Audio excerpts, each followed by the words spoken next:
Hey friends, Sego, welcome back to Holistic Wellness with Michelle.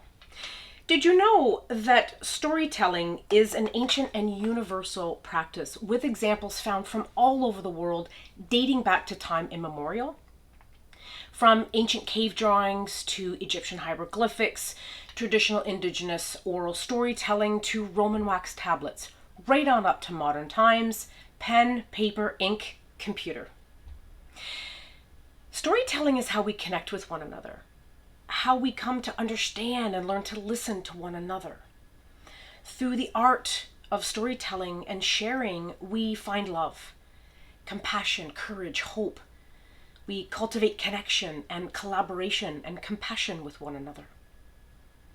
We also can harness its energies and its powers to unburden ourselves of the pain and suffering we experience in our lives. Through storytelling, we can genuinely cultivate healing for ourselves and for others. Storytelling truly is a holistic healer.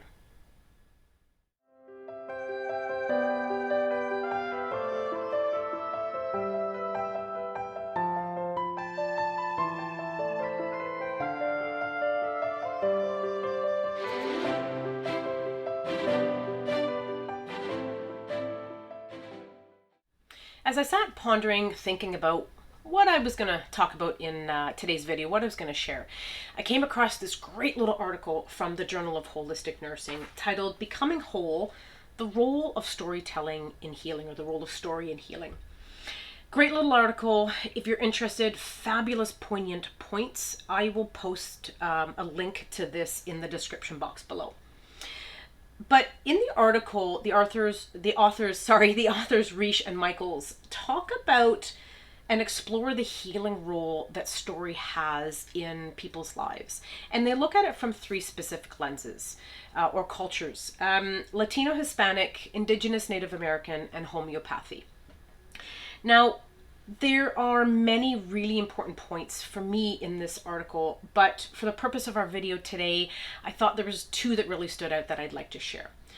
One, that storytelling reminds us that we are connected to all things in creation. And two, that storytelling really is an art and an act of creating greater awareness for us, for providing educational pieces and tools, and helping us to see the powerful cultivation that healing can come into our lives across culture.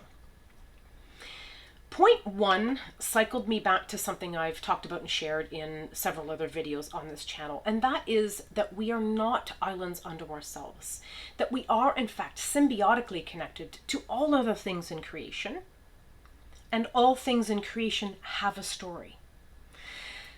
And then I got to thinking, I think our human challenge in all of this is learning to listen to other beings' stories. And then in turn, learning how to share our story with others and other beings in a good and healthy way. The second point brought me around to thinking about fairy tales. Yep, I said fairy tales. Which are not, by the way, these wonderful little stories, neat and tidy, ABC happens, the kingdom, the princess, the fairy godmother, and everybody lives happily ever after. That's not the case. In fact, fairy tales are actually cautionary tales. When you really dig into a fairy tale and read between the lines, they are cautionary tales, they're cautionary stories, ultimately designed to teach us or educate us about what is appropriate, acceptable, positive behavior. Teaches about the consequences, outlines the consequences of unacceptable or negative behaviors. But they also teach us and tell us about the benefits of learning how to rewrite our story if and when we fall down the rabbit hole, but then get back out. Then in all of this, I got to thinking, this is a powerful avenue. And how do I bring it into my daily cognitive behavioral practice?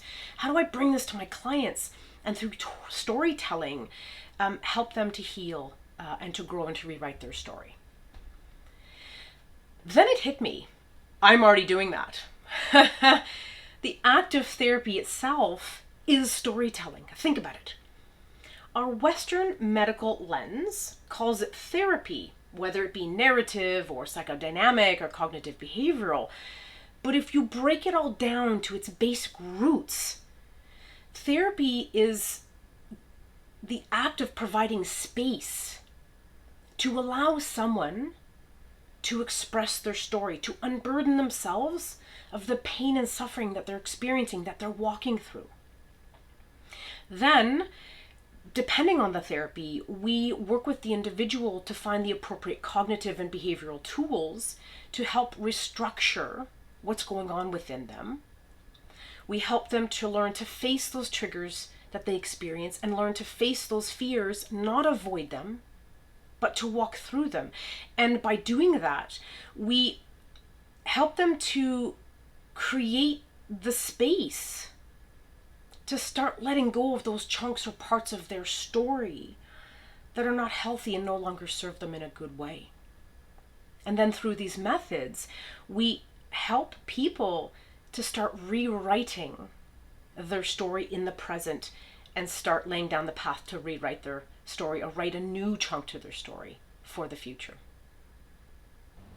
In our fast-paced go society, I observe that we often seem to, not always, but often seem to not really actively listen to each other anymore. So I'm going to encourage you to sit with another being, human or non-human, and just provide them space to share their story. Then as that's happening, I want you to ask yourself this: what am I giving to them by listening? And what am I learning? What am I receiving by allowing them to share their story? Remember, storytelling is much like healthy communications. It's not a competition with each other. Instead, try to see storytelling as an act of giving and taking with each other in a healthy and balanced way. Over the years, I've heard elders say, to know where we're going, we need to know where we've come from. Storytelling helps me to see where I came from. It helps me to see the path I've walked that's brought me to this moment right now, right here in front of this camera, sharing information on this channel. And it helps me to see the path in front of me, the healing path, the storytelling path that leads me into my future.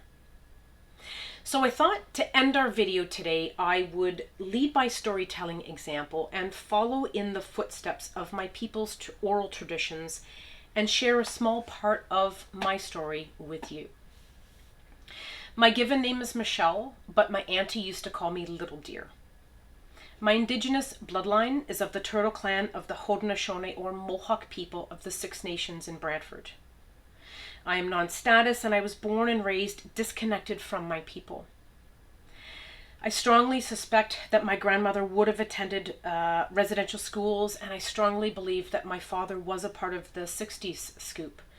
And though I don't have physical evidence to this, snippets of story and information that I gathered growing up, the timelines themselves fit together to create a strong probability that my beliefs are most likely true. But I'm also English, Scottish, Welsh, and of German descent.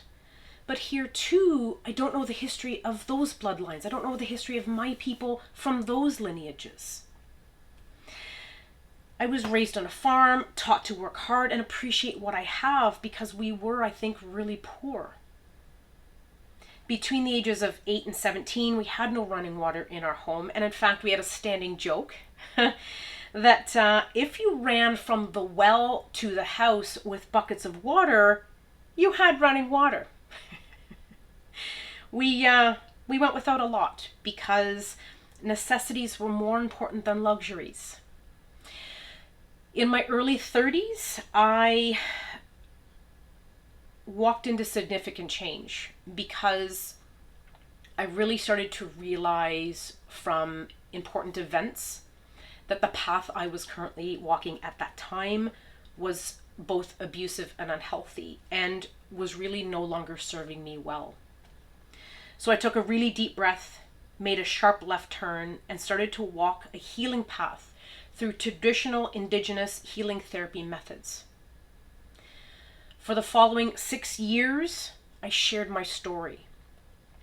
And since that time, I have popped in and out of the therapeutic setting from time to time to share other little snippets of my story as I've needed to. Through my personal processes and life journeys, and through my current chosen career path, I have really come to understand, and now will continue to understand, the deep healing benefits that storytelling brings. Though but a small piece, I am really grateful, I'm humbled, and I'm honored to have shared my story today, and that you have listened. I deeply appreciate your time coming to this channel and experiencing the beauty that storytelling has for all of us. Remember, one person, one idea, and one mindfully explored and shared piece of knowledge does have the power and the ability to change another person's perspective and quality of life for the better. If you liked our video today, give us that thumbs up, turn on your notifications, and subscribe to the channel. Leave us a comment below and share this video, the power and healing of storytelling, with others around you. As always, I'll post below in the description section resources and information into some of the knowledge that I've shared today if you're interested in exploring storytelling further. And hey, in 3 weeks, I will post my next video, so I'll tune in and I'll see you then.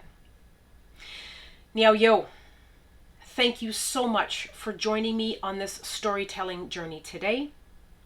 Remember, in this space, when we share our knowledge together, our storytelling wisdom arises. May you go in a good way.